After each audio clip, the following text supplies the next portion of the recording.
আপনি দেখছেন দুজনের সম্পর্ক কিন্তু বিরাট একটা মজবুত একটা ভালোবাসার সম্পর্ক আছে। আজকে আমি আপনাদেরকে দেখাবো কিভাবে এই সম্পর্কটাকে আপনি নষ্ট করে দেবেন।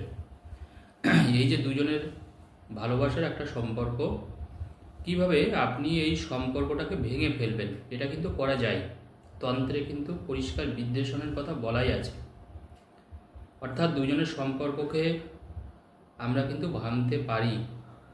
যদি আপনার মনে হয় সম্পর্কটা স্বাচ্ছন্দ্য নয় বা একটা অসংলগ্ন সম্পর্ক, তাহলে স্বাভাবিকভাবে কিন্তু আপনি বিদ্বেষণ করে দিতে পারেন। তখন দেখবেন দুজনের মধ্যে কিন্তু আর কোনো প্রকারের কিন্তু ভালোবাসার কোনো টান থাকবে না, ভালোবাসার কোনো সম্পর্ক থাকবে না। আপনি হয়তো অনেক দিন ধরে মনে মনে চেষ্টা করে যাচ্ছেন কীভাবে একে অন্যের সাথে আমি সম্পর্কটা কাটান করব। কারণ তাদের এতটাই সম্পর্ক হয়েছে যে তারা কিন্তু কারোর কথাই শুনছে না।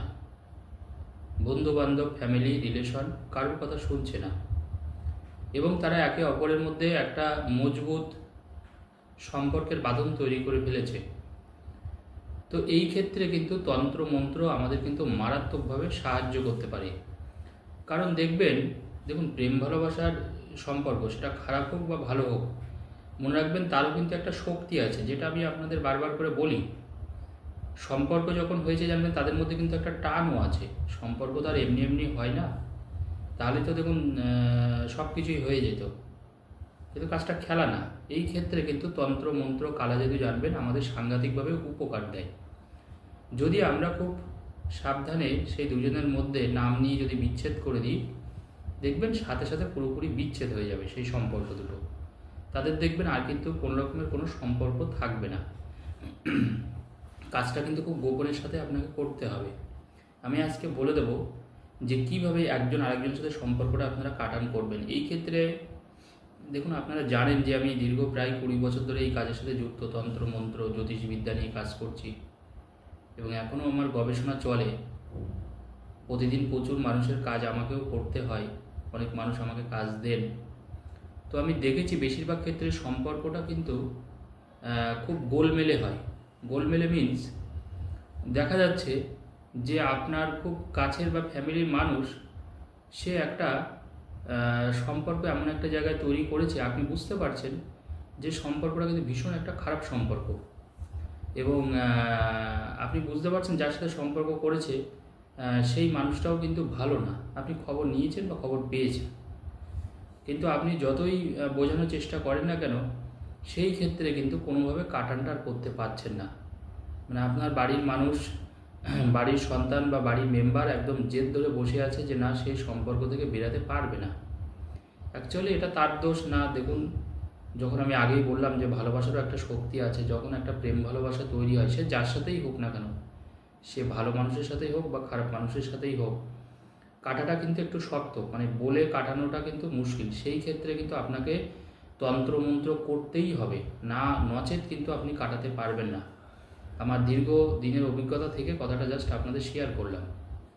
তো এবার সবসময় মনে রাখবেন, যখন কেউ কারোর সাথে সম্পর্কে জড়িয়ে পড়বে, আপনি যদি মনে করেন সেই সম্পর্কটা ভাঙবেন, চেষ্টা করবেন খুব পোলাইট ব্যবহার করার, খুব ভালোভাবে কথা বলার, ঠান্ডা মাথায় বোঝানোর।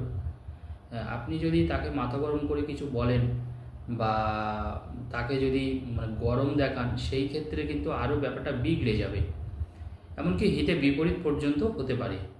তো সেটা কখনো করবেন না। আপনারা চেষ্টা করবেন, আমি জানি ব্যাপারটা করাটা অত্যন্ত কষ্টের, কারণ স্বাভাবিকভাবে মেজাজ ঠিক রাখাটা একটু চাপের হয়, তারপরেও আপনাকে ঠিক রাখতে হবে। তার কারণ মনে রাখবেন, আপনারই কাছের মানুষ। আপনি যখন বিচ্ছেদ করতে চাইছেন, নিশ্চয়ই আপনার কোনো কাছের মানুষ সেখানে যুক্ত আছে। তো যদি আপনি কখনো তাদেরকে বলেন, চেষ্টা করবেন ঠান্ডা মাথায় বোঝানোর, কিন্তু বুঝিয়ে কিছু হয় না। কারণ সম্পর্কটা যদি বেশ কিছুদিন ধরে চলে বা গভীরতা দেখে নিতে হয়, সম্পর্কের গভীরতা কতটা। যেমন ধরুন, একটা পুকুরে যদি আমরা নামি বা কোনো কিছু যদি পরিমাপ করি, আমরা কিন্তু বুঝতে পারি যে এর গভীরতা কতটা, গভীর কতটা, পুকুরের গভীরতা বা সমুদ্রের গভীরতা কতটা বা নদীর গভীরতা কতটা, এটা ইঞ্জিনিয়ার কিন্তু বলতে পারে। ঠিক তেমনিভাবে যারা এইসব তন্ত্র মন্ত্র নিয়ে কাজকর্ম করেন, তারা কিন্তু দেখে বলে দিতে পারেন যে এটা দীর্ঘদিনের সম্পর্ক বা এই সম্পর্কটা আপনি কাটান করতে পারবেন, কিন্তু আপনাকে একটু কষ্ট করতে হবে তার জন্যে। তো পারতপক্ষে চেষ্টা করবেন, বেশি কিছু বলবেন না, 1-2 বার বললেন, নাম কেউ আসতে ঠান্ডা মাথায় বললেন। তবে সম্পর্ক যদি গভীরতা বেশি হয়, আগেই বললাম সম্পর্ক কাটবে না, সেই ক্ষেত্রে আপনাকে গোপনে তন্ত্রমন্ত্র করতে হবে, তবে দেখবেন সম্পর্কটা এমনি ছেড়ে যাবে, সম্পর্কটা কিন্তু আর থাকবে না। তো আপনারা যেটা করবেন সেটা হচ্ছে 3টে কালো সুতো নেবেন, দেখবেন বড় বড় কালো সুতো বা কালো কার হয়, আমরা অনেক সময় হাতে বা পায়ে পরেন, অনেকে কালো পায়ে, যাতে নজর দোষ না লাগে, বাড়ির অনেক ছেলেমেয়েরাও পরেন এটা।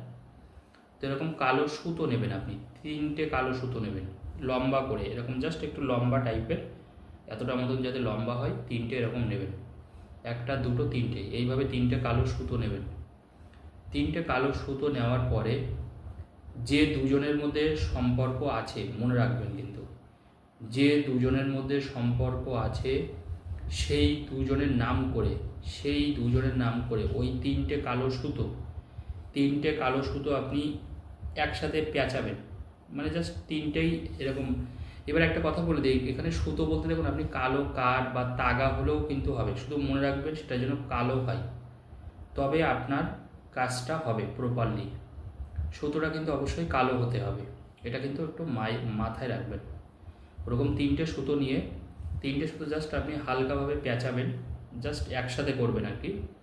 একসাথে করার পরে যে দুজনের মধ্যে সম্পর্ক, ওই দুজনের নাম করে 3টে গিট দেবেন, যেরকম আমরা গিট দিই না সুতোই, দেখবেন এরকম জাস্ট একটু গিট মতন দেবেন 3টে সুতোতে। এবার ধরুন আপনি মাথায় একটা গিট দিলেন, এই সুতো 3টের একটা সাইডে একটা গিট দিলেন, সুতোর ওই প্রান্তেও একটা গিট দিলেন, আর মিডিল পোর্শনে একটা গিট দিলেন। মোট কথা 3টে সুতো একত্রে করে আপনি 3টে গিট দিলেন তাদের দুজনের নাম করে, তাদের বিচ্ছেদের কথা ভেবে 3টে গিট দিলেন। 3টে গিট দেওয়ার পরে যে কোনো একটা গাছে, মনে রাখবেন, যে কোনো একটা গাছে আপনি গোপনে, কিন্তু লোকচক্ষুর আড়ালে করলে খুব ভালো হয়, যে কোনো গাছে আপনি যে কোনো শনিবার অথবা মঙ্গলবার, যে কোনো গাছে আপনি ওটাকে 3 পেজ দেবেন, 3টে পেজ মানে কি, এরকম মনে করেন একটা বাঁধন দিলেন, আর একটা বাঁধন, তাহলে 3টে পেজ হয়ে গেল। এরকম 3টে পেজ দিয়ে এবার যদি দেখা যায় গাছটা যদি বিরাট বড় হয়, সেই ক্ষেত্রে আপনাকে ধরে নিতে হবে যে সুতোটা অনেক বড় লাগবে। গাছটা ছোট হলে তো কোনো প্রশ্নই নেই, আপনি আরও ওই সুতোটাই আপনার হয়ে যাবে। তো ওরকম 3টে পেজ দেবেন, মোট কথা এরকম সুতোটাকে, গাছটাকে ঘুরিয়ে নেবেন, সে ছোট এরকম মোটা গাছ হলে তো কোনো ব্যাপারই না। ওরকম আপনি একটা পেজ দেবেন, তারপরে আরেকটা পেজ দেবেন, তারপরে আরেকটা পেজ দেবেন, এরকম 3টে পেজ দেবেন। 3টে পেজ দেওয়ার পরে ওই সুতোটা আপনি গিট দেবেন, ওদের দুজনের নাম করে, আপনি মা কালীর নাম করে কিন্তু কাজটা করবেন, মা কালীর নাম করে, যে মা ওদের দুজনের মধ্যে সম্পর্কটা যাতে বিচ্ছেদ হয়ে যায়। যে কোনো মঙ্গলবার অথবা শনিবার এই কাজটা করা যাবে, মানে গাছে বাঁধা যাবে। এই গাছে যদি আপনি একদিনেরই কাজ, জাস্ট একদিনের কাজ, যদি আপনি এটা করতে পারেন, তার দুজনের মধ্যে সম্পর্ক কিন্তু নষ্ট হবেই হবে, সম্পর্ক কিন্তু তারা কিন্তু আর রাখতেই পারবে না। এই প্রসঙ্গে বলে দিই, আপনার বাড়িতেও যদি কোনো গাছ থাকে, এখন তো মানুষ তো টবে টবে গাছ রোপণ করেন, তো সেই ক্ষেত্রেও হবে, আপনি যে কোনো জায়গায় গাছে ওটা বেঁধে দিলে হবে, তবে চেষ্টা দেখবেন যাতে সুতোটা কেউ খুলে না নেয়। এটা যদি আপনি করতে পারেন, সম্পর্ক মাস্ট বিচ্ছেদ হবে। ধন্যবাদ।